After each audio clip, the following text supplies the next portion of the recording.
You know, in this pandemic world where everybody's been covering their faces with masks, it's kind of nice to be able to take a peek behind three of the most famous masks in the history of horror and science fiction. So each of these three men has a unique story to tell about how they came to wear these iconic masks, and it's my pleasure to introduce them to you right now. Let's give a warm, sinister creature reception to, first, Don Shanks from Halloween 5.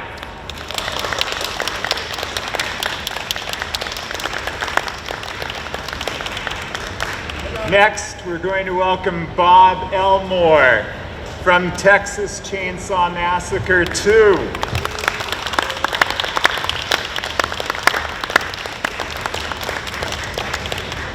And last but not least, and you'll realize that when you see that he's 6'10" and he walks out on the stage, we've got Brian A. Prince from The Predator.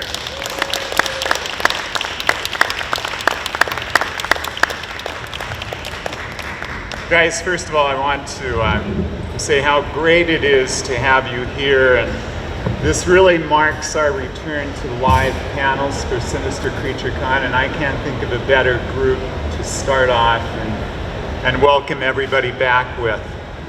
Let's get started with three scenarios that led you guys to your roles in your signature films. And I'm going to say three words, and each one of these words has something to do with each one of you, and then we'll let you fill in the details.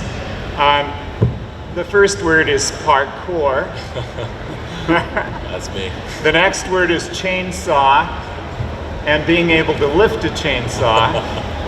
And the last one is humanizing, and that's humanizing one of the most inhumane of movie villains. So it's not hard, like I said before, to figure out how these match up with our guests today. But I'm gonna let each one of them share their story with you. So, Don, we'll start with you. How did you find your way behind the mask? Well,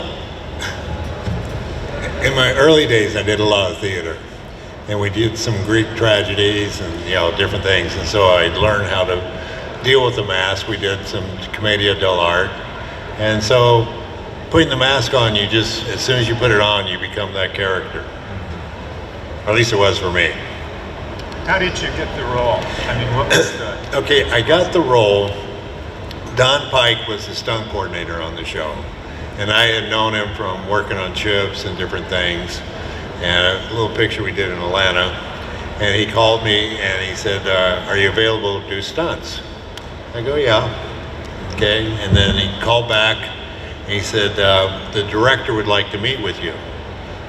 I go, for doing stunts? I mean, usually you're just hired, you come in, you fall on the ground. He goes, no, we're thinking about using you for Michael Myers. I go, oh, that's cool.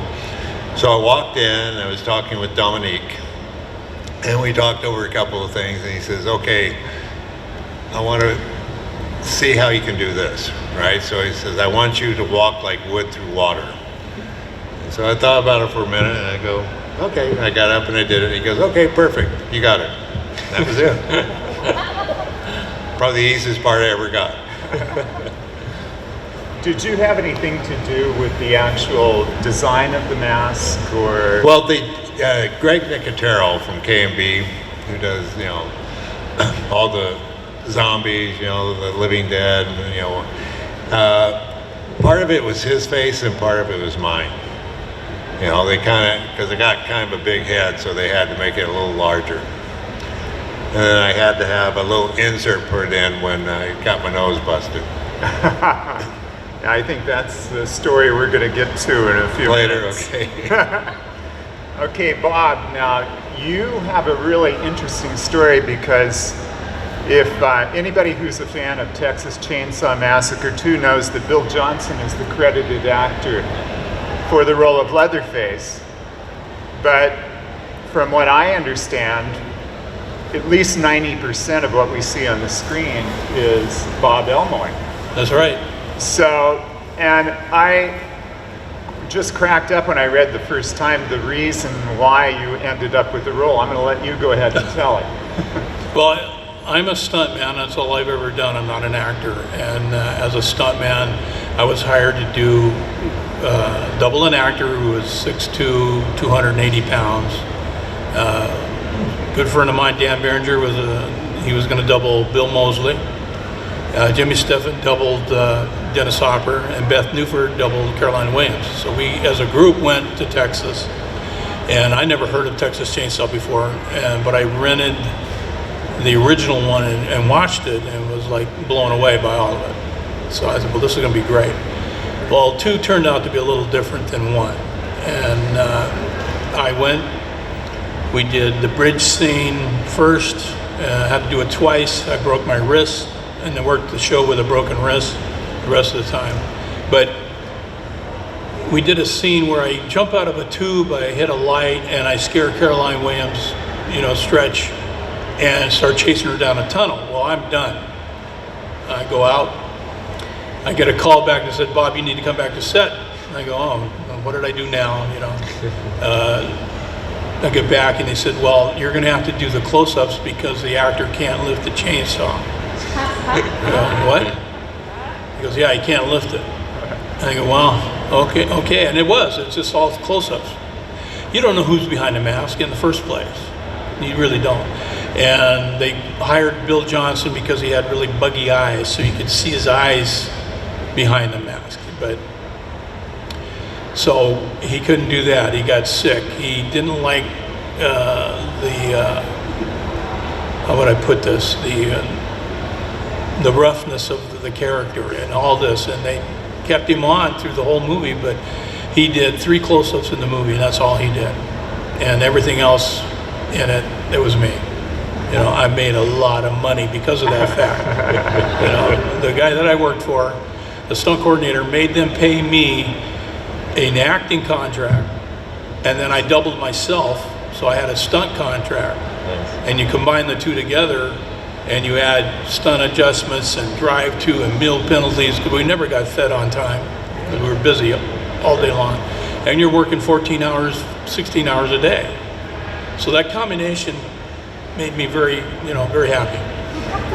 But, that's how that came about. And nothing against Bill. Bill's a good guy. And but if you look at the movie, it's all me.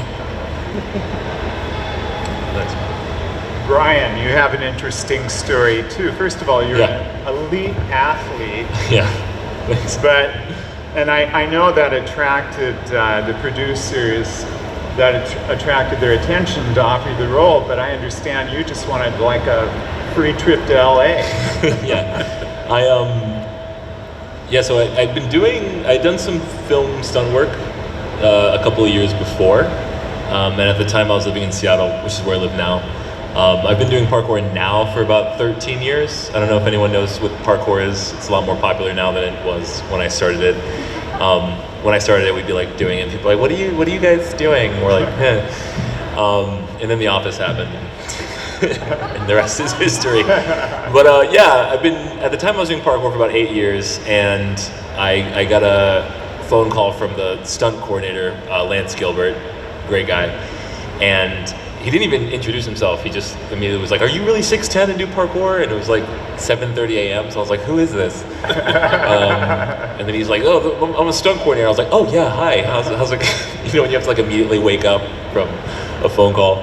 And so they flew me to LA, and we had, it was an audition at a parkour gym, actually, that they rented out for the space, which I had just always wanted to go there. Yeah. So I was like, oh, cool, free trip, parkour. Because not to be like pessimistic, I just was like, I'm not getting this. Because when they're like, it's for the new Predator, I'm like, no, like that's too awesome to be excited about. And so went to the gym, and it was cool because they were like, start here, end here, do whatever you want. And because I was like, I'm just gonna have fun with it. And so I just did the whole thing. I did like a mixture of like parkour movements and creature movements, some roaring, some slashing. And they loved it. And then the next day they're like, yeah, we want you to be the character. And kind of similar from like a stunt perspective. Like it was originally a doubling thing. And I was like, oh, cool. I was stoked about it. I was supposed to only be one of the emissaries, which didn't end up making the cut, and then they decided, no, you're going to be like Predator 1, which is what Fugitive. I was called. Yeah, the Fugitive character, which is funny that the Fugitive title didn't even happen until after the movie came out. Yeah. That was like a completely fan-made thing, and I love it. Yeah, and so then like as months go by, I'm like, who am I doubling? And they're like, nobody. And I was like, oh, okay. I can act. And then yeah, it just became me figuring out like how to act. And I have an illustration storytelling background. I went to Savannah College of Art and Design, so I was just like drawing pictures of my character, and I was just like, how am I gonna like do this, and how am I gonna move? And then working with the guys from ADI who made the suit, like Alec is amazing because he had so much good information of how to like tell me how to act in this suit. And and from that point it was just me like I could write a book about imposter syndrome and just like pushing forward and not knowing what I was doing, but it was such a fantastic time of learning on the job. It's a terrific story. I want to ask you guys, how did it feel when you put on the masks for the first time, or put on the costumes for the first time? Did people or cast members react to you differently? How did you feel about it? Brian, I'm going to start with you because I understand there might have been a panic attack involved in this. You did your homework, and I don't like it. It's like a two-part thing. Like the first time was like we did what they call a camera test, where it was like the first time I was in full costume, and I went out in front of the cameras to see how it looked, and that was chill. The first film day, like Bob said, like there was a lot of 12 to 15 hour days, and it was one of those 12 to 15 hour days. It was a night shoot, and we had to do so many different things as the first day. There was like tests, there were photo ops, there were like this thing called an array, which is like this giant, it looks like a teleporter, but it has all these cameras in it, and they take it so they can get like a CG 3D model of you. And the whole time I'm wearing this suit, so I was just like feeling it. But you know, in stunts, we don't show that we're feeling it. So I was like, I'm fine. And then we went to finally roll, and at this point it was like hour 12 of the day or the night, and the mask didn't work. And so with the Predator, there's three heads. There's like the stunt head with the mandibles, there's the talking head with the mandibles, and then there's one that has all this cut out, and then you put the mask on it. And I have a replica of my mask at the table if anyone wants to come by and see it. And so the cutout one wasn't working, so they had to take the stunt head and they had to take all the foam and just stuff it in there and then push the mask on. And then it still wouldn't stick on, obviously, and so they zip tied it to my face. And like, I still remember the moment I heard the like happen, and I just like, I don't know, I like went into a full trigger freak out, but I was like, all right, show must go on. So I just went out and I did it. And I was like, the first scene was like when I'm on top of the RV holding a Gusto up, and I actually have a photo of this one. And I'm just like fully having a panic attack completely in this suit and just doing this scene. And then we like came down, went inside. And the whole thing fogs up. Like I need to mention that, like the eyes are like here and they just like fog up. So you can't see, can't hear, can't feel, covered in sweat, 80 pounds, whatever. And I go back in and they're like wanting to run more takes. And I was like, yeah, can I get like, can I take the head off, please? And they're like, no, we gotta keep going. I was like, can I take the head off, please? And they're like, oh, okay, we need to take the head off. And so they took it off, and I'm just like, I must have looked terrible because I just was sitting there, and my friend Kyle, he just looks at me and he goes, are you okay? And I was like, no! And I just had like a full meltdown, man. It was awful. And like, it sucks because like, you know, you're freaking out, but on the inside, I'm like, I'm fired. Which I wasn't. Everything was fine. They ended up being probably the best thing that could have happened because I think it made all of production realize like we were trying to do too much too fast. Yeah. And then after that, it was all uphill. All right. Bob, how about you with your putting on that Leatherface? First time you see Leatherface, I'm on the back of a pickup truck driving backwards, and Al Wyatt Jr. was the driver who did all the stunts on Dukes of Hazzard and all those cars. You know, great stuntman. And I have a dummy in front of me that's, you know, zip tied on and Velcroed and roped and everything, and I'm tethered to the back of a truck, and I'm up on the ledge of it with a chainsaw that spews nothing but oil everywhere, and you can't see a thing. I couldn't see a thing, and I have people in the camera car yelling at me to what to do, and so I'm trying to look. I can't see. I did what I thought that they were asking, and then the reveal. This is the first time you see Leatherface in the movie. The reveal, and there it is. And I got rid of the dummy after that. But like not being an actor, I don't know what to do. So I'm getting input from everybody around, you know, and trying to do that. Some of the things I came up myself, and they kind of liked it and they thought it was okay. But some of it was, you know, again, Toby Hooper was screaming, you know, he was high every day anyway. You know, him and Dennis Hopper, all they did was, yeah. They went to play golf with Willie Nelson's golf course every lunch, so they always came back higher than kites. Anyway, that's another story.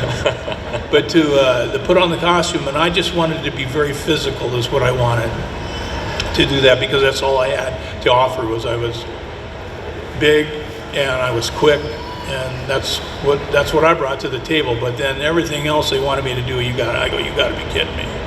You know, I don't know what you're talking about. You know, the actor can't do it because he can't do it. But like I said, I broke my wrist on the first week, and I worked the rest of it with a broken wrist. And I went to the hospital so many times on that show, they knew me by, oh, here comes Bob. What did you do now? You know, it's like, oh my God, you know. So quite an experience on that. That was just it's a once in a lifetime opportunity for myself. Once, never be made again, and the characters were great. Bill Moseley as Chop Top would drive me insane, because I just watch him when we're working together, and instead of reacting to him when I get yelled at because I didn't react, but he was just driving me, you know, I didn't know anybody could be like that. And the scratching and the eating the scab, you know, you got it, and it's just like, oh. What a unique experience. And I've like 25 years in the movie business. I doubled a lot of people. I doubled John Candy in 6 movies for John. Great human being. Played myself in a bunch of stuff where I always got killed or beat up every single time. And doubled some other actors and throughout my career. But Leatherface is just is the main one. And it's an iconic figure, and I enjoyed doing it. And I enjoy representing Leatherface very much. Don, you had more of a challenge than I think any other actor who's put on the mask of Michael Myers, just because they made the decision to humanize Michael Myers in Halloween 5, and I don't know if that was because you had maybe more of an acting background, but. Yeah, kind of. I mean, you know, when we were going through it, Dominic would add more and more. That I did mime and stuff when I was in college, and so you can kind of do a little more with your body, you know, or do less with your body and make it seem like more. But I don't know. I had a great time doing it. Now, I've read that you did some subtle things during the time that you were Michael Myers. And one thing that I noticed, actually my grandson noticed, was that the mask seemed to flare a little bit more down by the neck. And I wondered if it made it seem more like a mask than a monster. When we started doing it, right, I put on the costume and they said, you know, you're kind of short, so, you know, could we put lifts in? And I go, okay, fine. You know, so I had like a 4-inch lift. And Mustafa Akkad, who was the producer on the film, goes, no, he's too tall. He's too tall. I go, just wait a minute. And pulled the lifts out, and he's like, okay. And he said that he wanted the mask to flare more. So because it was formed to my face and my neck, it was all form-fitting. So they put makeup sponges inside of it to flare it out a little more. But the mask itself, I mean, because it fits so close to your face, and there are no air holes, that you kind of hyperventilate every once in a while. There's a scene where I get blown out of a mine shaft and coming down the river. Well, the water gathered underneath of it and I couldn't clear it. And it's snow melt. And so I'm getting this ice cream headache while I'm doing it. and I got all this water underneath my mask, and I got to look for the cargo net, because if I don't, then I go into a water processing plant. So, just another day at the office. Well, one thing about that mask is it is so distinctive from the other masks that when you're much more recognizable, I think, in the role. Yeah. Because that's Don what they Shanks. did. Yeah, everybody knows that Halloween 5 is Don Shanks. Well, and they wanted it more personalized. I mean, because we were going to take the mask off. And after I took the mask off, they shot all these things in my face, and I go, why are we doing this? And Dominic goes, well, we're thinking about it for part 6. And I also did the guy in the silver tip boots. Oh, okay.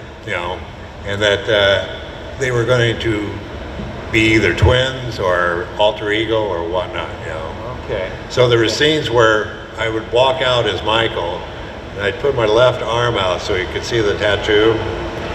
And then the house where we're filming, there were all these little nooks and crannies, so I could run around, and I'd put on the jacket of the guy in black and reach out and have the same tattoo and the scars. Wow. Okay, that's a little bit of information that I'm a big fan, and I didn't know that. Well, and some of the kills when we were doing it, the one with the mowing side, that we were on the farm, and Dominic goes, okay, what would you use to kill somebody? Right? And it's like I grabbed the mowing side, and he goes, oh, the Grim Reaper, it's the Grim Reaper. Because as a kid, I grew up on a farm, and I had to use a mowing side more than I wanted to. So edge weapons are one of my specialty. Oh. Fencing, I throw knives, tomahawks, all kinds of things that kill people. Wow. But not for real. Well, who said? I have a quote from one of you regarding the portrayal of such a well-known iconic horror character. Let's see if one of you recognizes who said this. And the quote is, I do recognize that people who play the killers in these films tend to develop a certain amount of celebrity status. That's something I think I can deal with. Does anybody take credit for that? That was from Don Shanks. It can be very important, and so for me, I passed out of heat exhaustion, just like hit the ground, and they take the head off, and I'm like, where am I? What happened? And first thing I say is, I'm sorry, because in my head I'm like, oh no, and then immediately the AD tries to make it my fault. He's like, oh, he didn't say anything, when in reality I said about 3 or 4 times, like, I really need a break, and I just kept being pushed, and I just wanted to be a good boy and not cause any problems. And then I pass out. First aid tells me if I was in there for about 10 minutes longer, I might have died. Talk to the producers, it becomes a whole conversation, and they're like, why didn't you say anything? And I was like, I did, and then we kind of agreed. And the producers were awesome, by the way. They were like, if you need something, you say it. And I was like, okay. And then a week later, we're taking lunch, and I decide to skip my lunch to get out of my suit because I was just like hurting. It's that day where I'm doing the running up top, and I had the harness on. And a first AD goes all the way across set to my tent and stops us, and he's like, no, he can't come out of his suit. And at this point, I'm already almost out. 5 more minutes, 1 more minute, I would have been completely out. And he's telling us, like, he has to stay in it because it's going to hold up production. And here we are in the situation where I'm like, last week I passed out, I'm trying to do what's right for me, and this person who has a lot of clout on set is telling me, like, no, you have to be uncomfortable. And it was really difficult because when you're working on a lot of these sets, there are a lot of actors who just want to be comfortable. They're like, I'm cold, my soup's not hot enough. But this was the situation where I was like, no, like I don't want to be in pain right now. And it's a hard thing to ask for. You're not going to be popular, and you might, some people might call you hard to work with, and it's a tough situation. Yeah, thanks for that question. Yes. Yes. So I have a question for Don. Come closer, I can't hear you. Okay, so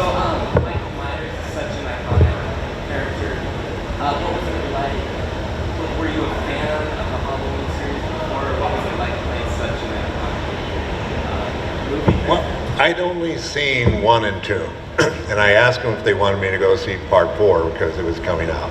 And they said, no, we want you to play it differently. So they didn't want me to reenact any of the stuff that any other people.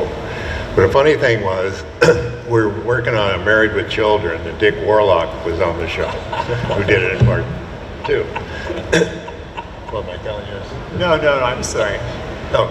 Anyway, I go, we played the same character. And he goes, oh yeah, we look just like brothers. Because he's about 5'7", and I go, well, did the Michael Myers? Oh yeah. I go, do you do any of the conventions? He goes, no. I go, would you like to? He goes, what do you have to do? I go, well, you bring pictures and you sign them and this and that. And he goes, oh, okay. Didn't really talk that much more about it, so I had a couple of shows that I couldn't do, so I called him up and asked him if he was available, to do it. He goes, really, you're going to do this for me? I go, yeah. He goes, God, no one's ever done it. Next time I saw him, he had the banners, he had the pictures, I mean, he had the whole nine. But, the people, being a stunt person, you kind of work together. I work with Kane Hodder, I've worked with, but, you don't take the role too personally, because you're hired. I mean, back in the day, most of the characters were hired as stunt players. And so, you come in, and what a lot of people don't realize that 75% of the money going through the Screen Actors Guild is stunt pay. So back in the day when I was working my way up, this friend of mine who was a coordinator, he goes, how much do you make for top of the show? And at that time it's like $2,500 for working episodic. He goes, come work with me for a day, right? And it was like 4 times what I was making. I go, I'm going to stunts. Yeah. But I started out wrestling bears, so that's not, there's not too many people that can say that. That's Well, awesome. I want to take this opportunity to thank you so very, very much for being here and I hope everybody agrees that this first panel, I think we set the tone for the rest of the convention, because you guys were absolutely terrific. And we really appreciate you being here and getting us off to such a great start at Sinister Creature Con. Thank you so much. I'd like to say one thing. I want to thank the people who are here, Yeah, me too. because without you, we wouldn't be here. Yeah. Right? Absolutely. We need our fans. Thank And you. we want people who are interested. And I think somebody has one more question. The grandson. That one we can ask later. That's my grandson. Oh, okay. But thank you. But Anyway. you know what? Come by the table. If you Yeah. have anything you want to talk about. I mean, I'm not just here to sign autographs, I am here to sign autographs, but I'm just saying, All right. I love meeting everybody. Yeah, On same. that note, thank you again so much. Yeah.